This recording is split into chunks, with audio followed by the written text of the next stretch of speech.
Sobrang nakakagulat na balita. Grabe, President BBM, yanig ang China. Ginulat na ang buong mundo, inutusan na ang Senado. Ayon sa nakalap nating impormasyon, nagimbal ang China nang ibulgar lahat ni Senador Francis Tolentino. Ang balitang utos ni Xi Jinping sa Beijing, sisiguraduhin nito mananalo ang lahat ng pro-China sa eleksyon. Grabe si President BBM, yanig ang China. Ginulat na ang buong mundo, inutusan na ang Senado. Tara panoorin natin. Marahil, Mr. Chair, ito na po yung magtatahi ng mga nakita po natin kahapon. Can you repeat that to underscore that? To influence The creation po of information operations capabilities to influence public opinion and political discourse. So, sa tingin nyo, yan ay ginagawa ngayon? In terms of, makikita po natin ito, Mr. Chair, sa social media because we believe that Chinese organs are amplifying divisive political discourse in our country. So, siguro, matagal ko nang gustong tanongin to. Meron ba mga indicators being observed? NSC, you can butt in. Suggesting foreign interference in the 2025 elections, particularly targeting candidates with strong pro-sovereignty or anti-China positions. Meron bang nakitang ganon? Na yung tinatarget ay yung mga anti-China at tinutulungan yung pro-China? Meron ba nakitang ganong pattern? Yes. Mr. Chairman, good morning. I'm Assistant Director General Jonathan Malaya from the National Security Council. And thank you for inviting us, Mr. Chairman. Mr. Chairman, as to your question, if there are information operations being done in the Philippines that are Chinese state-sponsored, as mentioned, Mr. Chairman, by DDG ACE of the National Intelligence Coordinating Agency, there are indications, Mr. Chairman, that information operations are being conducted that are Chinese state-sponsored in the Philippines and are actually interfering in the forthcoming elections. So, ang ibig sabihin nito, may mga ongoing operations ang China para suportahan yung mga kandidatong gusto nilang manalo. Yun ang diretsong tanong ko. Yes. At kontrahin naman yung mga kandidatong ayaw nilang manalo. Yes, there are indications of that, Mr. Chairman. And at itong mga ganito mga pangyayari, hindi ito naintindihan kaagad ng sambayanan dahil ito'y nakahalo na sa social media, hindi mo na alam kung alin dito yung totoo. Is that correct? That's correct, Mr. Chairman. So, may we know, just give us an inkling of the indicators that the NSC has observed suggesting foreign interference in the 2025 elections, again, particularly anti-China positions. Ano yung halimbawang indicators? Marami yung nambabash, marami yung sunod-sunod. Ano yung mga indicators ito? Ang nakikita po kasi namin, Mr. Chairman, is that there are many narratives na lumalabas, for example, from Beijing that are being amplified by third-party individuals, the mga proxies nila, Mr. Chairman. So, based here in the Philippines or in China? Based here in the Philippines, Mr. Chairman. And do they usually occur during survey periods? Yes, Mr. Chairman. That's correct. In fact, Mr. Chairman, ang napapansin kasi namin, when there are statements coming from the Beijing, they are amplified by local proxies here in the Philippines. So kung ano yung script na nanggagaling sa Beijing, yun din naman ang sinasabi nila dito sa Pilipinas. So we can see that, Mr. Chairman, dun sa, for example, the Balikatan exercises are happening right now.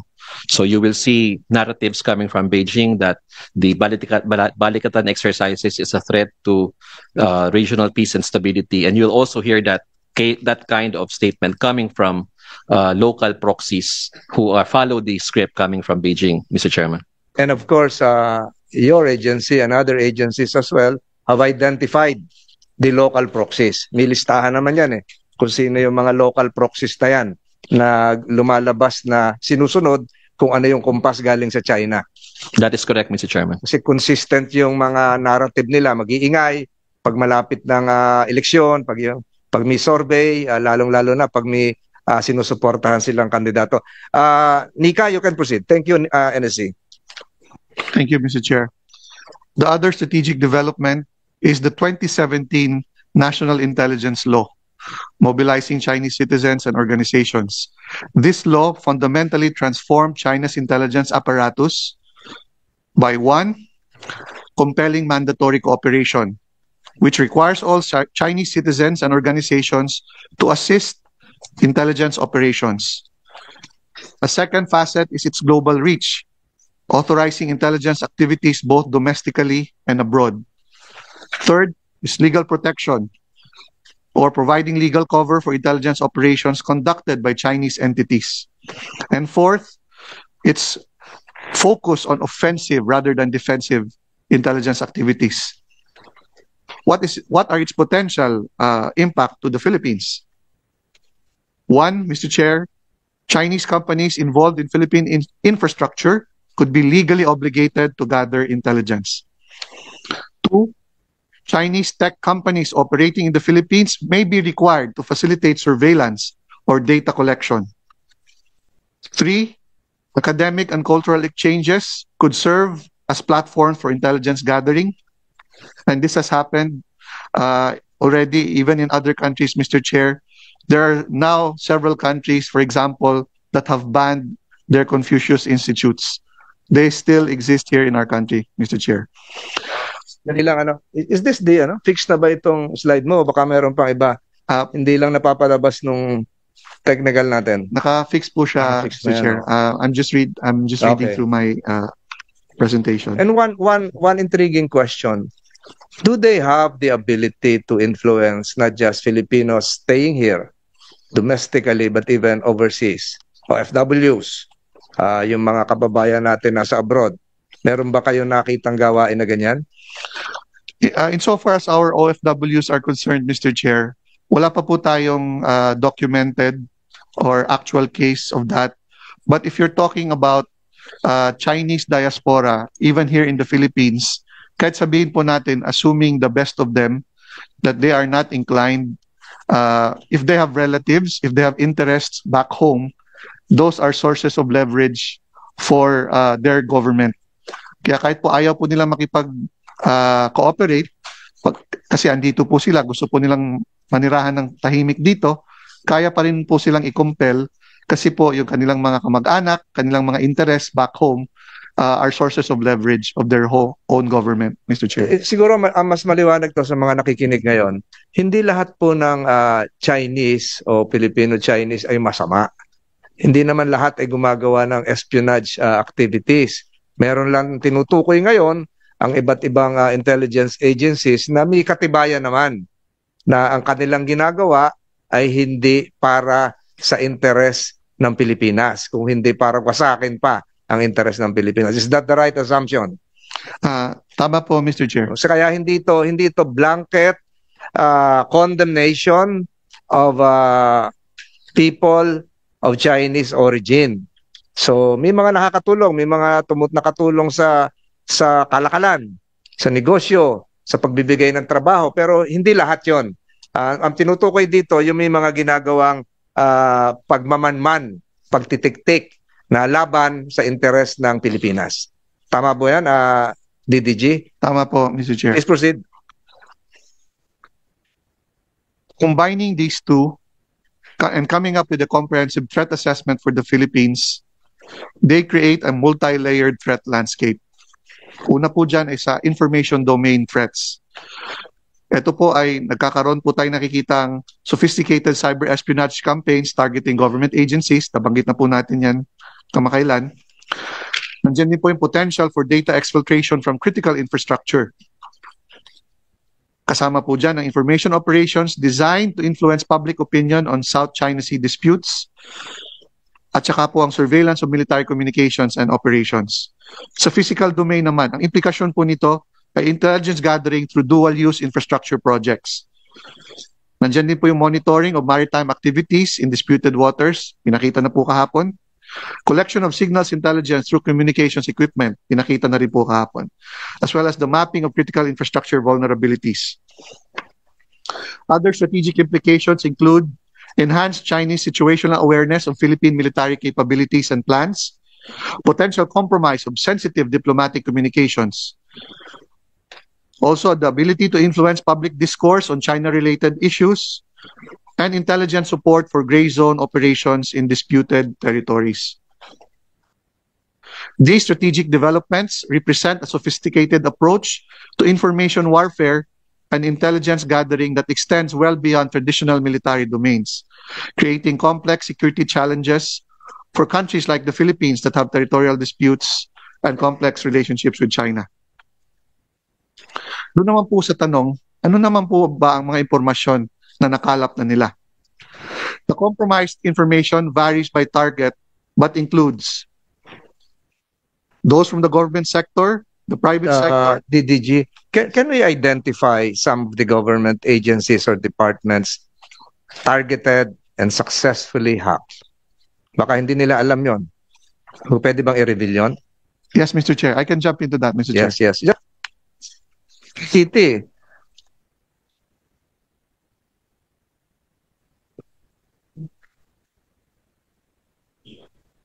So ito po muna, Mr. Chair, breaks down the mga inatake po by industry. So ang kung titingnan nyo po, yung dalawa sa pinakamarami po ay galing po sa manufacturing at saka po sa government sector.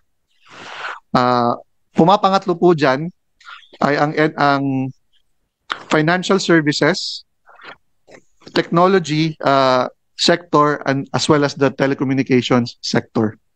So sila po ang top 5 na pinaka-inaatake na industries dito po sa Pilipinas. Na pagdating naman po sa ahensya, and ito po, Mr. Chair, may kinalaman lang po sa mga ahensya na potentially mapinsala po ng mga Chinese-related activities. Ano po yun? So we're talking about Ano pong ahensya?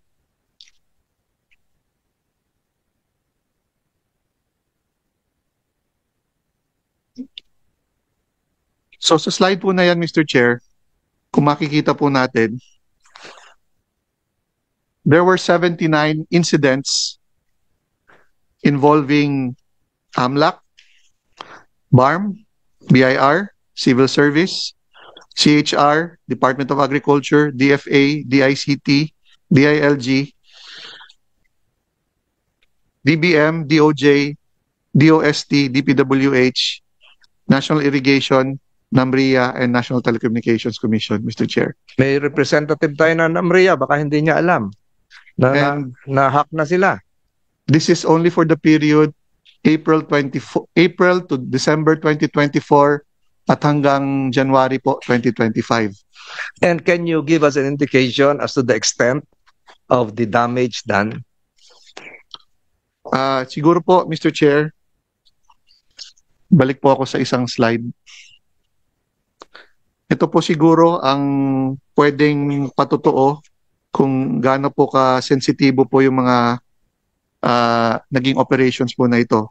For example po, sa isang operation ng isang Chinese threat actor, July 4 to 5, 2024, nagkaroon po ng pagpasok sa isang IP address sa Pilipinas.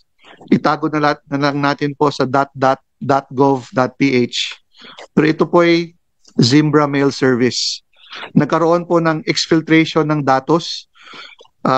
Ang bigat po nito is 3.63 gigabytes of data. Tayo po ay nakipag-coordinate po sa unit involved po dito. At ito po ay may telltale sign of Chinese tactics, techniques, and procedures, Mr. Chair. Another one, and it has been attributed to a Chinese threat actor named Aquatic Panda. Nangyari po ito noong August 10 hanggang December 21, 2023. Nagkaroon po ng connection na bumabato po papunta sa isang Hong Kong-based na IP address. Ang napinsala na naman po, itago na lang natin sa isang .gov.ph na Zimbra Mail Service din po. Approximately 1.62 megabytes of data were exfiltrated. nakipag-ugnayan din po tayo sa concerned na unit po dito. Ang pangatlo po, Mr. Chair, ay attributed naman sa Mustang Panda. Nangyari po ito last year, May 23, 2024. Kung ito, aquatic panda, Mustang Panda, yung actor dito ay galing ng China. Yes po, Mr. Chair. So, yung hinahak nila ay nasa Pilipinas and presumably, this is a big government department. Sa high-level government agency po. Alam naman nila Alam po na nila. na-compromise na lahat yon. Opo. And the purpose is, Sa ngayon, Mr. Chair, ang makikita lang po natin is kukuha lang, kung napasok na po nila, kukuha lang po sila kung ano nilang pwede nilang higupin doon at saka po nila isasubject yan sa further analysis kung ano pa po yung pwede nilang magamit po doon sa mga nakuha nilang impormasyon. halimbawa, DOST, nandito ang DOST, nakakalap sila ng datos tungkol sa mga bagyo, tungkol sa ating mga sensors, ating mga LiDAR equipment. Kaya ba nilang pakialaman yon? Hindi pa po natin masasabi as of now, Mr. Chair, but as they are, these are already useful information, Mr. Chair. Ibig ko sabihin, to inflict damage, pwede bang gawin nila? Halimbawa, signal number 2 na, palabasin nila, signal number 1 pa rin. Naggagawa doon ng DOST. Ang Pag-asa, mas mababa yung category, pero humahagupit na yung hangin. Minsan, kaya nasisisi yung Pag-asa. Bakit ninyo dineclare na signal number 3 yan? Nilagay nyo, 1 pa lang. So, pwede ba yung gawin? I'm not very familiar with weather science, Mr. Chair, but if I understand correctly from your question, siguro po ang pwede ko pong ma-relate sa nakikita po namin based on the premise of your question. Ang DOST po, for example, after po nilang mapasok, naging springboard po sila sa pag-hack po sa iba pang mga ahensya sa ilalim ng DOST. Lalong-lalo na po yung mga ahensya ng DOST na may kinalaman po sa research and development. So, na napasok nila yon, parang avatar, nandun sila sa loob, na sumisid na sila sa iba't ibang bureaus ng DOST, na walang kaalam-alam ang DOST. Nagbigay alam po tayo sa kanila, Mr. Chair. In fact, mismo pong kalihim po ng DOST ang pinagsabihan po natin dahil po, I'm not sure if I should divulge it here, Mr. Chair. Hindi na. But can you confirm that? Representative of the DOST, sabi mo, authorized ka. We'll confirm this po with our executive director po for the information regarding the hacking po. Paano? I will confirm po, Ay, sir, wala. with Hindi him. mo kaya sagutin dito. Dapat yung executive director ang pinapunta rito. Di ba? Sino ba executive director? Dapat siya yung nandito. Tinutulungan na nga kayo, di ba? I-relay mo pa, babalik ulit. Wala mangyayari. Di ba? Please proceed, DDG. Thank you, Mr. Chair. So sa pangkalahatan po, balik po ako doon sa isang previous slide ko.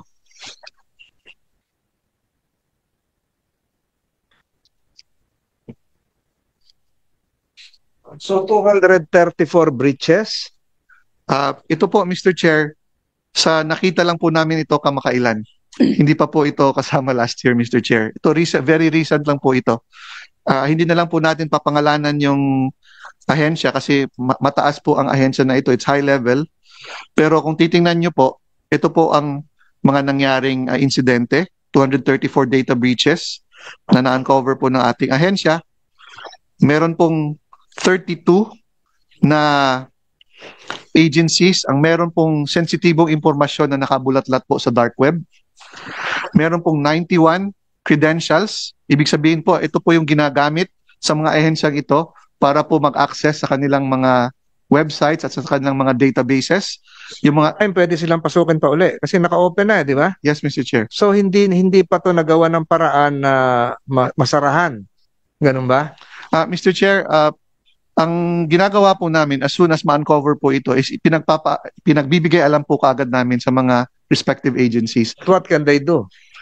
Depending po on their cyber capabilities, iba-iba po kasi. Yung iba, hindi pa po matured ang kanilang cybersecurity operations, medyo kulang po ang kanilang magiging action po, Mr. Chair.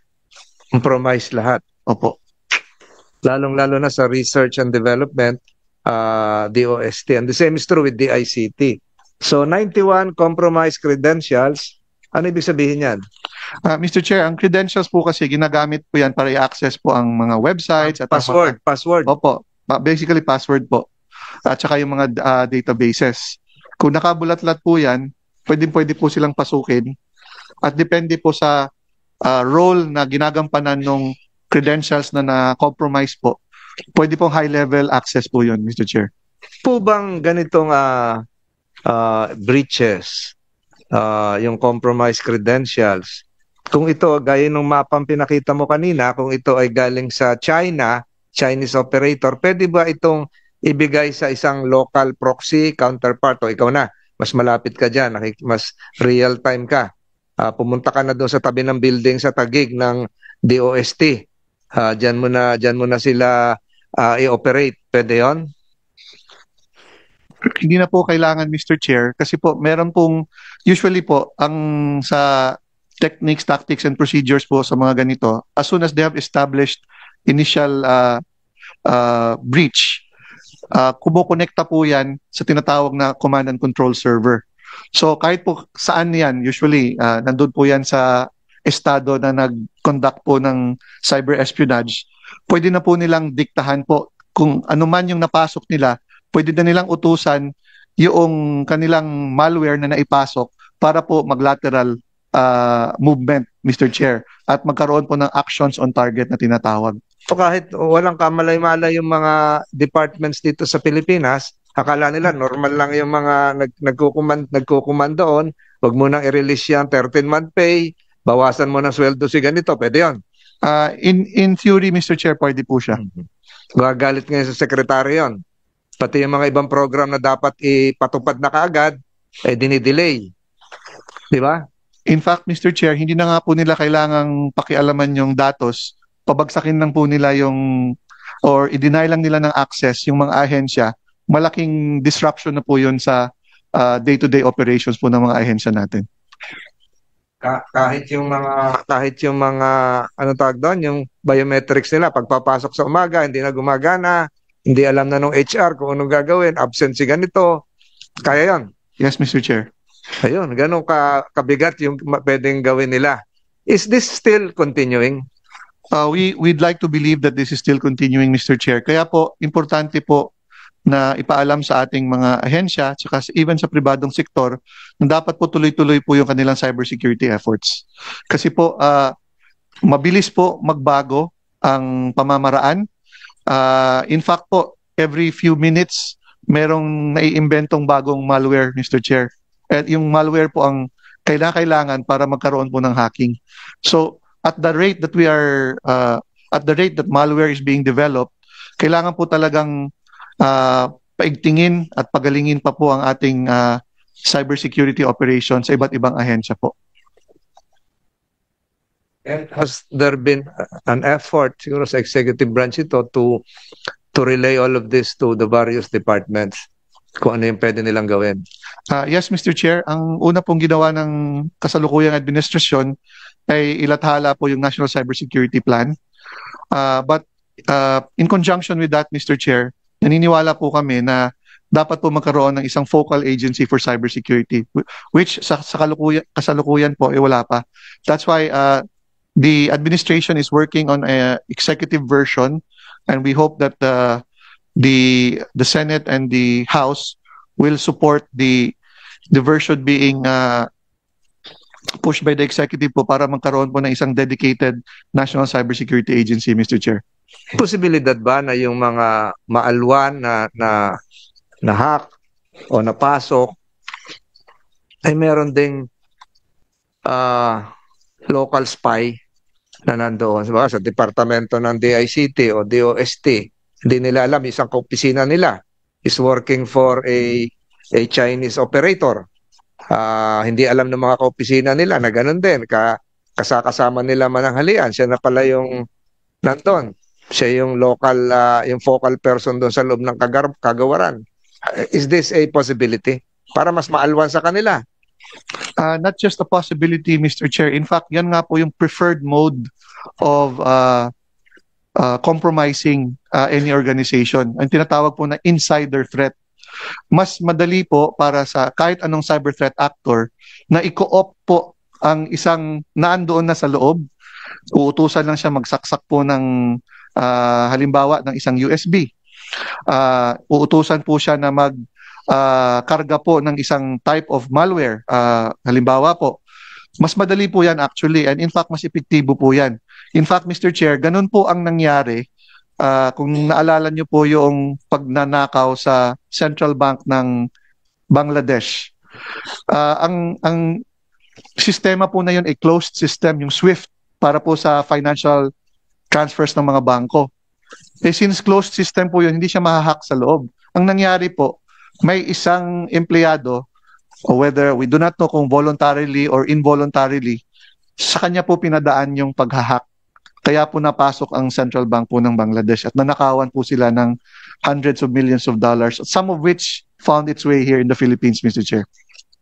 Mas madali sa China o kung sino man na mag-operate ng ganyan kung meron silang planted na empleyado na doon sa loob.